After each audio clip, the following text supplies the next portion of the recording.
KCHW 102.7, 8:13. It's Scott and Jeff in the morning. Special guest in the studio. We've been visiting with her. You're probably checking us out on the webcam. Yep. I want to welcome to the KCHW studios, Sinay Butler. Welcome, Sinay. Thank you. All right, a little applause for him. You didn't know that crowd was in here, did you? I know. All right, Sinay is the owner of Dragonfly Wellness and Education Center right here in Chewelah. Is it 107 West Main? Yes. So you're down there by, like, the bread box in that they're little my building? neighbors. All right. How many businesses are in that little building? Well, the bread box is actually its own building, but in my building, there's a salon and all right. me. And you. All right. It looks like it's connected, kind of. Yeah, it does. Okay. It does. Okay. Yeah. All right. I'm just making sure I wasn't crazy. Yeah. So let's start off with telling about, obviously, you have some counseling experience. So let's start off and talk maybe a little bit about you and your education and maybe working into how you got to Chewelah. Okay. All right. Yeah. So I was a teacher for a long time. That's how I was trained. And I taught at the college level for a long time, right. more than a decade. That's fun. And I taught at SCC and at Yakima Valley Community College. Nice. And then the program that I was teaching was done away with. And so, what do you do when your program's going to be cut? Well, you go back to school to get another degree. And so, because I need more student loan debt. Yeah. And so I checked out the program at Whitworth, and they were doing a licensed mental health counselor position. And then while I was there, switched to marriage and family therapy, which was my jam right there. That was your niche. Yeah. And so I completed the program there. I was the first graduating class of the MFT program. Ooh, and right. then I worked in community mental health up in Colville for a while. But I always knew that I wanted to move into private practice. And so I just, after realizing that community health really wasn't my gig, I decided to go ahead and jump into private practice. Yeah. And so, because counselor brain and business brain are kind of a little bit different way to do it, but I just figured we could do it. My husband and I we started Spokane winery tours many years ago, and we ran that for more than a decade. And so I thought, well, I ran a business before I can run a business. So. Winery tours to counselor. I know, right? Sure. There is more similarity there than you would. Right. So I found the space over here in Chewelah, and I've been there starting my 4th year there this year. Did you have any kind of like family history here in Chewelah?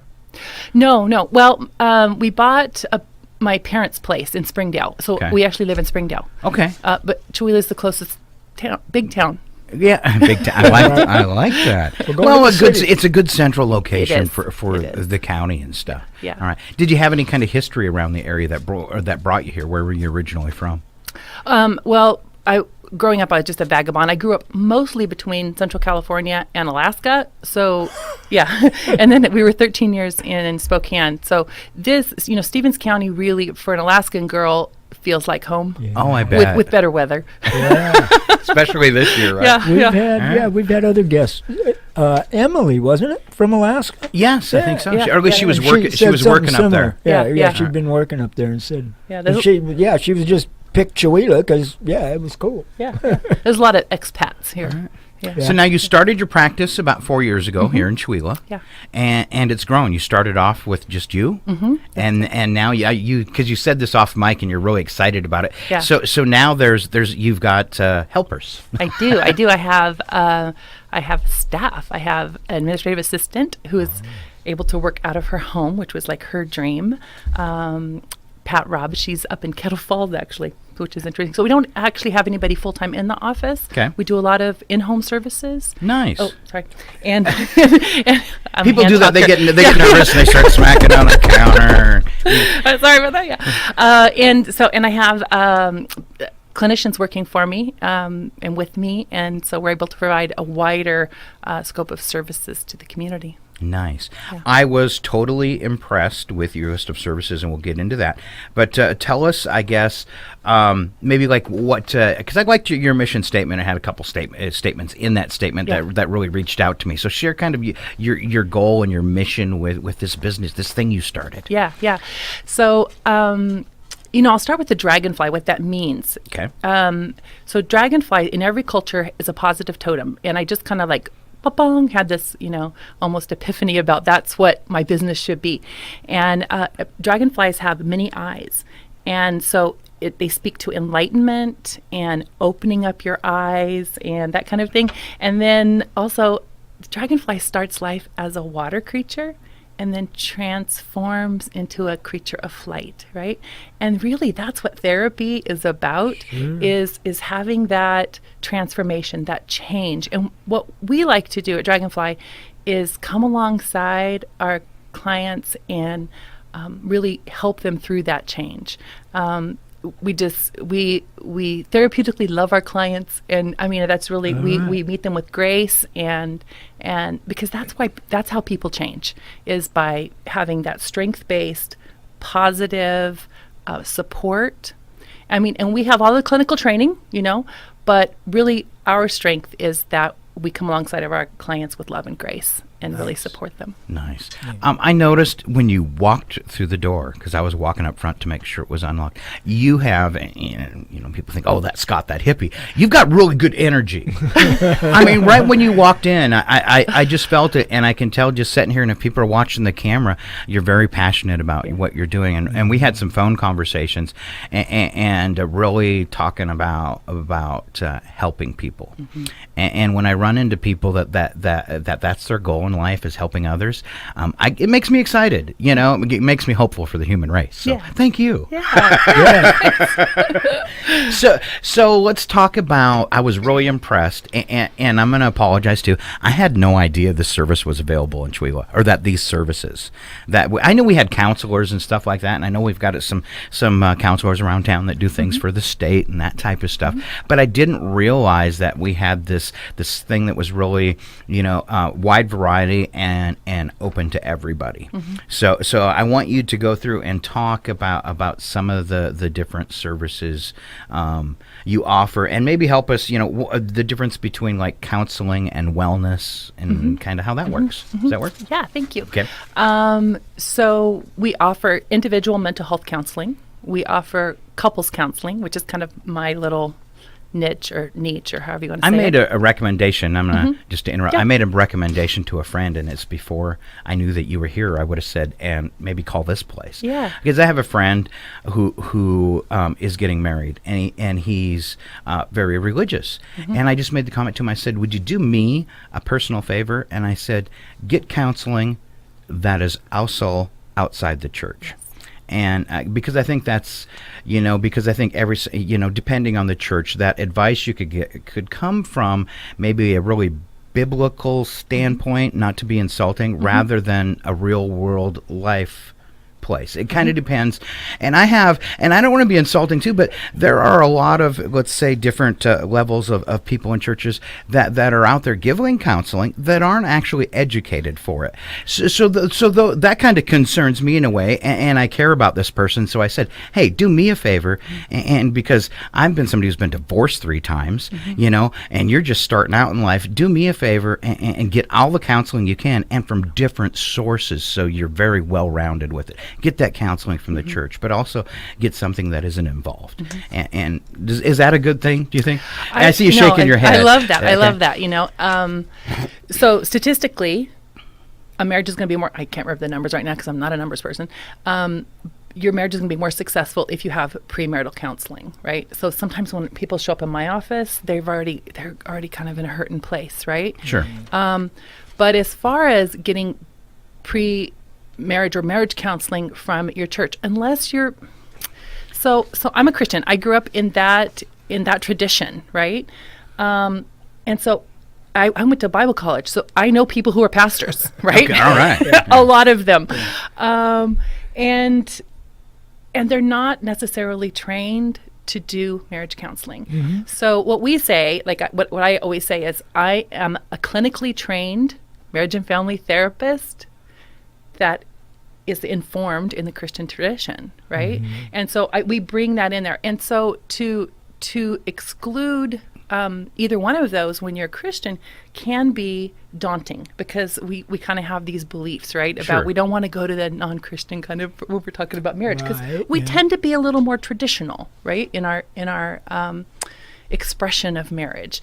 And so I mean, I think that I completely agree with you that way. It's like, I think it's really important to consider seeking some input, especially in a relationship, in a family relationship, with somebody who's actually clinically trained to do that, because we have all these theories, right? And we have all these practices, and we do all this stuff. Well, and I don't think people in the general public realize the level of training that you have actually gone through. You know, the hours of supervision that you've been supervised while you were in training. And, you know, I mean, it is a whole nother level, and there are different levels of, of counseling, Yes. certification in the state, the drug and alcohol counselors, CDPs are, they get certified, but what you've gone through is, that's 5 more levels, and I'm people just gonna don't understand that. I'm just going to say, after her name on her card, she's got a ridiculous amount of A bunch of- certifications. All those letters. And the student debt to go to go with all those Yeah, certifications. yeah. All right, I kind of stopped you at couples counseling Oh, on that no, list, so I'm going to yeah. get us back on track. No. So go on from the Yeah. from the services beyond couples counseling. Yeah, no, that's great, because I love doing couples, and there's not many people in our county. I'm one of the Okay. two Right, that do that's their specialty, and we do family counseling. We love to do work with like new moms, new dads. So parenting classes we do. I'm certified to do a program called Incredible Years, which is birth to preschool, kind of really helping build attachment with babies. I have another program that I'm certified to do, which is called Promoting First Relationships, because what we know is, I mean, kind of my theme of the lifespan is connection, right? And so that starts at birth. It actually starts pre-birth. But if we can kind of come alongside families and help them build that connection, boy, our lives are just changed, because that's really what, I mean, we're finding more and more research that even chemical dependency issues have to do with connection, Oh, yeah. right? Oh, Mental yeah. health issues have a lot of times to do with connection, And that whole thing, having a couple kids, of them being mostly set in their personality, they say by 3 to 5. Do you go along with that kind of take, that there's a huge amount of your personality that's developed and ingrained by then? Well, the nature versus nurture. Yeah. I don't know. Yeah, I mean, I kind of do a lot of the time, because I just see that so much. I mean, I notice in my own children who are now in their 30s, their personality from when they were born is, the core of it is so much the way they still are today. Yeah. But having that attachment, the lack of trauma, things like that can really help direct that, innate personality. And so attachment is probably, the most important thing we can give to our kids, and just spending that time with them. And so anyway, we teach classes on that. We come along side parents and help them learn better skills for that, because most of us parent the way we were parented. And my parents did the best way the job they could, right? With what they had, right? And I did the best job I could with what I had. But does that necessarily make it Okay.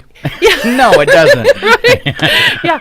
So we like to kind of help, and again, at Dragonfly, we are not judgmental. And so, parents come in and say that, this is what's happening. And so we try to problem solve with them and figure out maybe, some different ways to interact with their kids.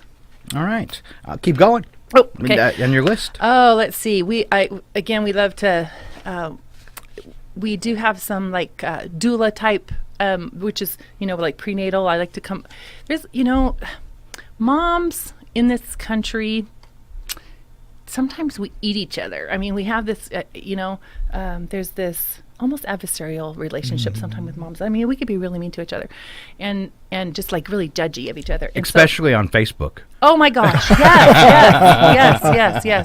Yes. Okay, so can I put a plug in for a Facebook group? Sure. Okay, so one of my favorite groups, and if my girls are listening, now I'm a mom a long time ago, but is called Spokane Baby Wearing, and it really is this tribe of women who have come together, and they all wear their babies. Okay, let's talk attachment, right? Yeah. And so you're wearing your babies. You have two hands free, so you can go about your day. Your baby is right there, feeling your heartbeat all the time, and they are like the opposite group. And so I always, when I work with young moms, I always point them to Spokane Baby Wearing Facebook group, because they're changing that tide, and that's really what we do as well. We really want to come alongside and really strength-based. And one thing I'd really like to do, this is again we were talking about, I have so many plans, is have like a postpartum doula service. Wouldn't that be awesome? So when I had my babies, my mom came and stayed with me for 3 weeks, right?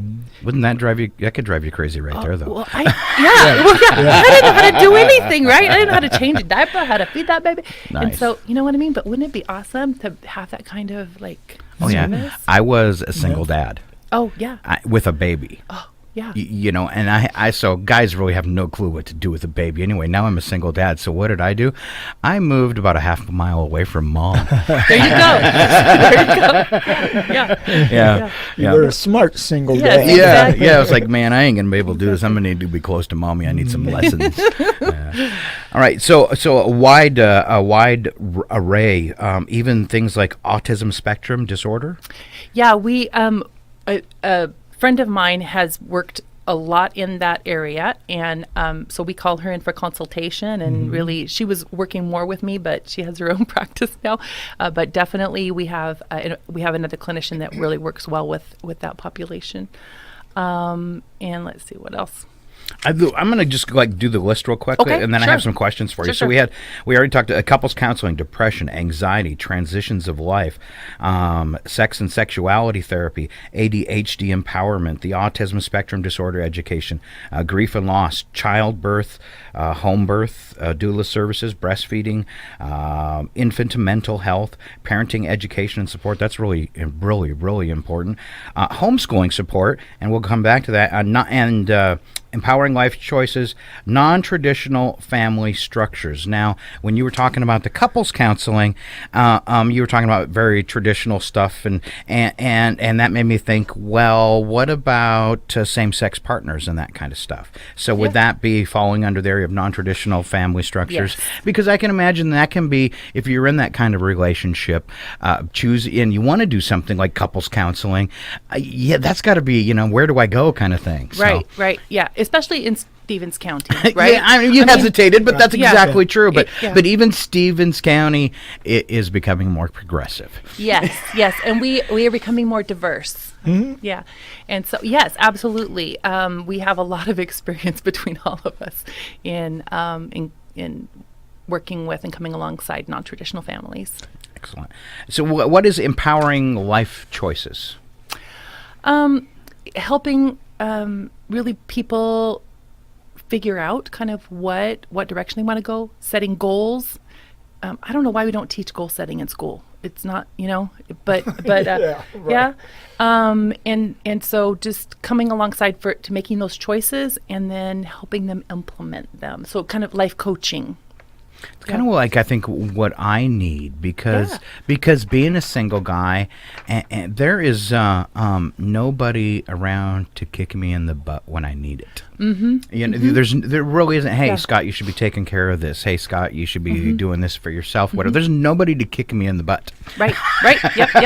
Yeah, and therapists and life coaches are really good at that. All right. In a very loving, kind, graceful way. All right. Sex and sexuality therapy. What's that? Well, sex therapy is people have sometimes dysfunctions in that area. Sure. Yeah.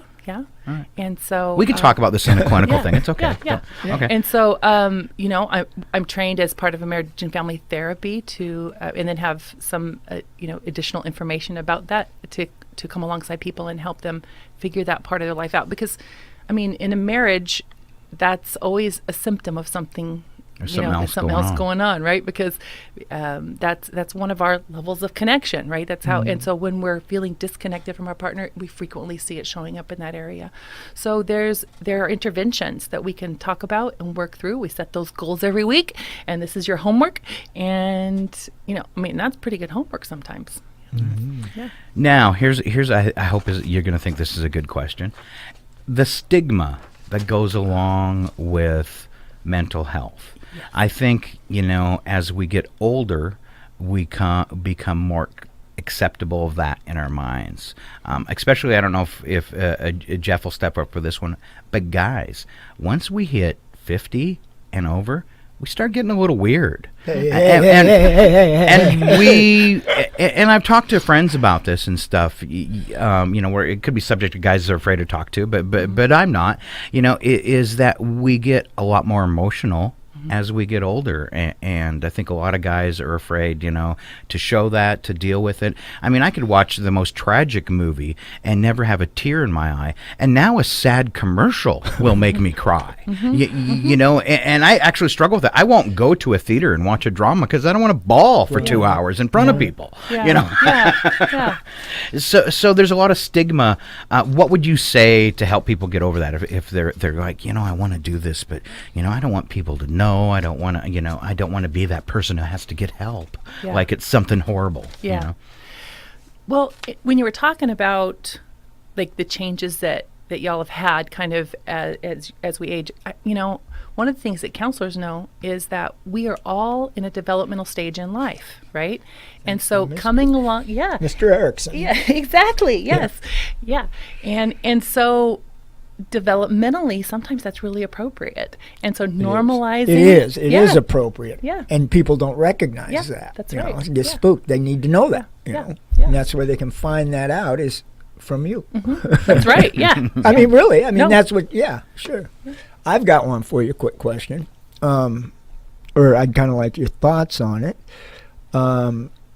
Medication nowadays. I mean, in our society, typically we go to the doctor, we give them the symptoms, they throw some medicine at it, and they usually tell you to do some other things too, like lose some weight, get plenty of rest, take some time off work, follow up with, and I know myself, I'm guilty of it, but a lot of people get that bottle of pills.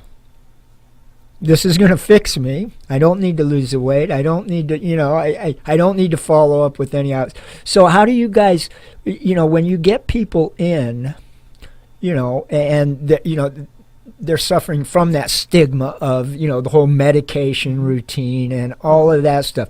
Can you speak to that a little bit about how you guys? Sure.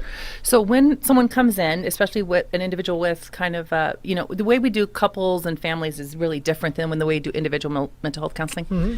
One of the first things we want to rule out are any medical conditions that might be, so people with diabetes, for instance, they have sometimes a particular, it feels like personality traits, but behaviors that might need to be addressed by just checking out their blood sugar, right? Sometimes UTIs can cause psychosis and all kinds of stuff. So, and so first that's part of the assessment when we're meeting with an individual. But you know what? Research shows more and more, and I was just reading about recently about, depression. They're showing more and more how medication alone is not best practices for, depression, anxiety, for all these things, because we get used to those medications and then they wear off and then we have to up the dose and then we have to stack and then and so by learning tools to manage those symptoms, we manage the disorder, if you will. Yes. Yeah. In conjunction with the medication, sometimes, right? yeah, sometimes, sure. yeah, I mean, medicine's not bad by any stretch. No, not at all. But I like that. Yeah. That it's not just a single track to wellness. Oh, absolutely. Yeah. I mean, yeah, and we know we don't prescribe or anything. We don't have a prescriber. Right. We have some wonderful doctors here in town that refer to us, and we also have some really great natural doctors and in Colville and things like that. So people who are a little bit resistant to, I don't want to be on meds. Well, let's look at some other options. Sure. But that's part of being healthy, is looking at all those options and making the best choice for your health and really taking that ownership of your own health. All right. Very nice. Very nice. So what are some of the ways people can find out more about you online? On Facebook, we have a page, Dragonfly Wellness and Education Center. If you Google it, you should be able to find us. And I post stuff every day on there Good about for you. about mental health, relationships. Sometimes how to make cheese, because it's the education part, right? And so, child training. And so whatever kind of strikes my fancy, you can call 509-724-0221. You can visit our website, which is www.dragonflywec.com. For Wellness Education Center. There you go. Right. Thank you. Yeah. I think that's probably the best ways. And I answer I don't always answer the phone because I'm frequently with clients, but leave a message. I'll call you back. Yeah. And I always call you back. So. Right. I love the fact, too, that you said that you can do this in home. Mm-hmm. Because what a more relaxing environment for somebody that's maybe stressed and having some problems, that you can do it in your home. Plus, it's got to be great for you, the therapist, to kind of like all of a sudden you've transformed yourself and their environment, and you can see how they're living, and maybe I bet you've ran into situations where you've seen something that could be a problem for them in whatever area just by being in their home that you might not have noticed if they were in your office. Huh? Yep, very true. It really gets you a bigger picture, which is also why couples and family are fun, because you only hear one side of the story, right? And then you get the full picture. The other thing we're doing, which I forgot to mention because we're just sort of in the infancy of that, is doing online therapy. Right. And so the research shows that the counselors are always saying research shows, right? Yeah, that's what we do. Right. They inundate us with research during grad school. If it's not research based, you can't use it. You got it, yeah. And so, but it really has the same efficacy, the same efficiency of meeting face to face, which is interesting. But because we are so now, screen friendly, thank you. Yeah, that we can do counseling really effectively. So, people up in Ferry County, I love to go over Schumann Pass, but in the winter not so much. So, but we can do counseling with them. Yeah, in real time. Even video chat and all that kind of video chat is and it's we have a HIPAA compliant platform, so that it's totally safe and just can do that from your own home and from my warm office. Mm-hmm. Wow. Yeah. Thank you so much for coming in today and sharing about what you do. Yeah. I apologize. I'd seen it. I didn't even realize this was going on in Chewelah. So great job. And I think useful news and information that people can use in their life. That you have such a wide variety of services. If somebody's having a problem, I hope they contact you. Thank you very much. All right. So big thank you. I always want to say Sinay. I'm so sorry. Sinay Butler from Dragonfly Wellness and Education Center here in Chewelah, 107 West Main Street. The phone number is 509-724-0221. And then online, dragonflywec.com. All right. Thank you so much, Sinay Butler, and a big round of applause for what you do. Yay, Sinay. It's just another cool thing about Chewelah. Yes, it is. That comes out. So very cool. All right. Yeah. So, good job. Keep up the good work. All right. It's Scott and Jeff. We will come back with a few funnies and maybe a little odd news before the top of the hour. Stick with us. It's KCHW 102.7. We go back into the music with Lindsey Sterling. I'm wondering what I'm...